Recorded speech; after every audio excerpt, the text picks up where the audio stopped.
Assalamualaikum warahmatullahi wabarakatuh.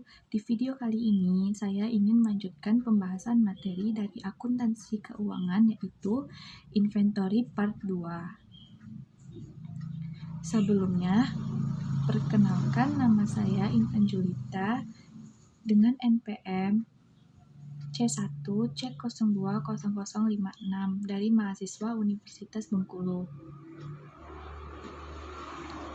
Baiklah, saya akan melanjutkan pembahasan mengenai penilaian persediaan.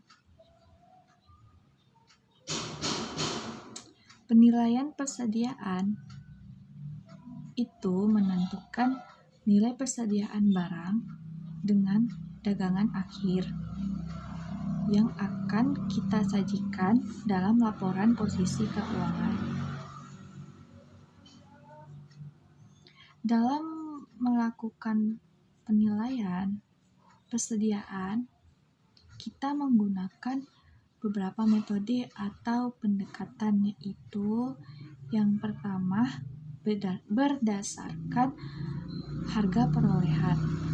Untuk metode harga perolehan ini berarti nilai persediaan barang dagangan akhir itu akan dihitung dengan mengalihkan unit yang tersisa sampai akhir periode. Beberapa unit yang masih tersisa. Kemudian, itu dikalikan dengan harga perolehan per unit. Maka akan dikenal yang namanya asumsi arus harga perolehan. Pembahasan selanjutnya yaitu pengaruh posisi keuangan. Keuntungan utama dari metode FIFO adalah dalam satu periode inflasi, biaya yang dialokasikan ke persediaan akhir akan diperkirakan biaya mereka saat ini. Kelemahan utama dari metode biaya rata-rata adalah dalam periode inflasi, biaya dialokasikan untuk persediaan akhir mungkin dikecilkan dalam hal biaya saat ini. Selanjutnya, mengenai tentang efek pajak, yaitu baik persediaan dan laba bersih lebih tinggi ketika perusahaan menggunakan FIFO dalam periode inflasi. Hasil biaya rata-rata di negara bagian berpenghasilan rendah karena laba bersih rendah selama masa kenaikan harga. Kemudian, adanya laporan keuangan dan pengaruh pajak metode arus biaya. Salah satu dari dua asumsi biaya dapat diterima untuk digunakan sebagai contoh. Yang pertama yaitu Adidas atau DEU dan Lenovo CHN menggunakan metode biaya rata-rata. Sedangkan untuk Syngenta Group atau CHE dan Nokia atau FIN menggunakan FIFO. Survei terbaru perusahaan IFRS kira-kira 60% menggunakan metode biaya rata-rata, 40% menggunakan FIFO, dan 23% menggunakan keduanya untuk bagian berbeda dari inventaris mereka.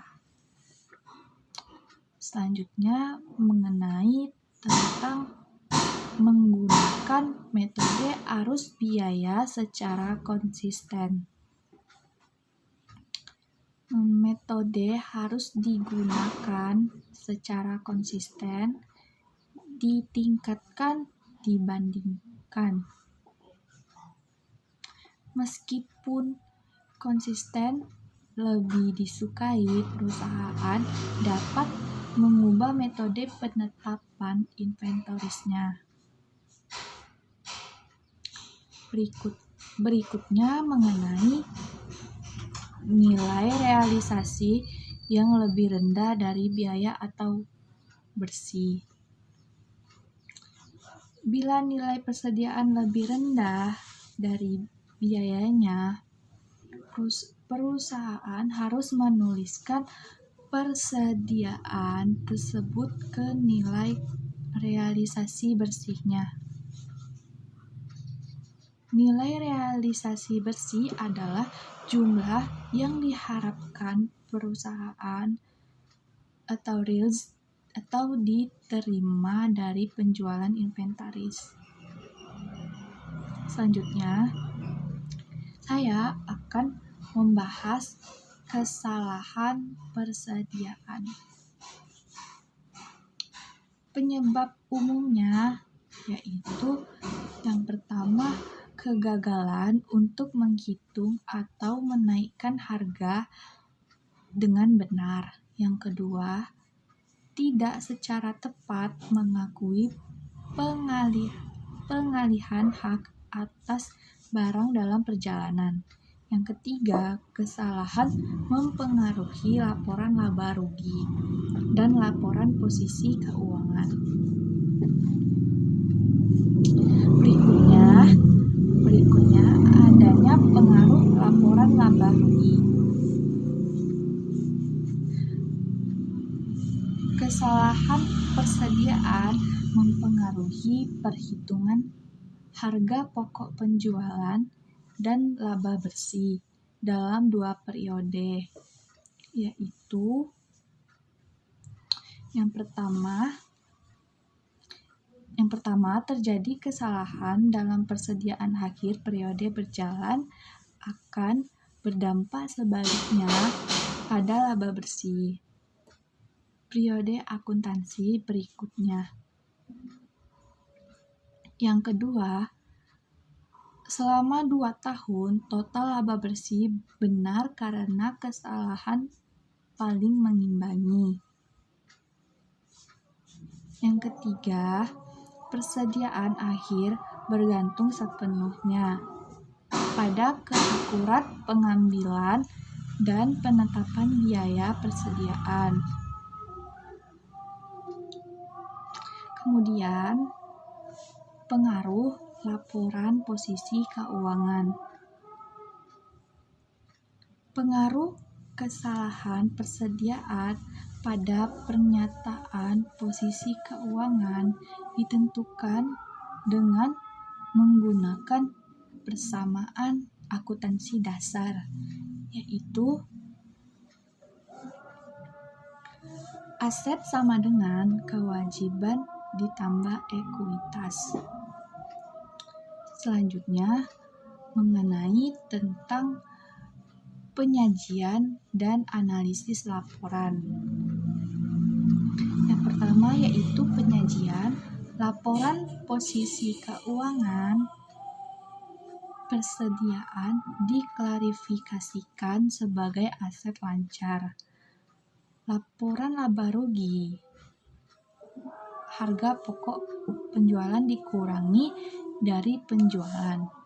Juga harus ada pengungkapan. Yang pertama, klarifikasi persediaan utama. Yang kedua, dasar akuntansi atau biaya atau LCNRF. Yang ketiga, metode penetapan biaya atau identitas khusus FIFO atau biaya rata-rata. Yang kedua, analisis. Manajemen persediaan adalah terdiri dari 2, yaitu yang pertama, tingkat persediaan tinggi dapat menimbulkan biaya penyimpanan yang tinggi, atau misalnya investasi, penyimpanan, asuransi, keuangan, dan kerusakan. Yang kedua, tingkat persediaan yang rendah dapat menyebabkan kehabisan stok dan penjualan yang hilang. Dan yang terakhir mengenai metode inventaris LIFO. LIFO bisa disebutkan juga last in first out. Yang pertama, berdasarkan IFRS, LIFO tidak diizinkan untuk tujuan pelaporan keuangan. Yang kedua, mengasumsikan barang terbaru yang dibeli pertama kali dijual. Yang ketiga, seklum bertepatan dengan arus fisik barang dagangan yang sebenarnya, kecuali barang yang disimpan ditumpukan seperti batu bara atau jerami. Mungkin itu saja yang bisa saya jelaskan.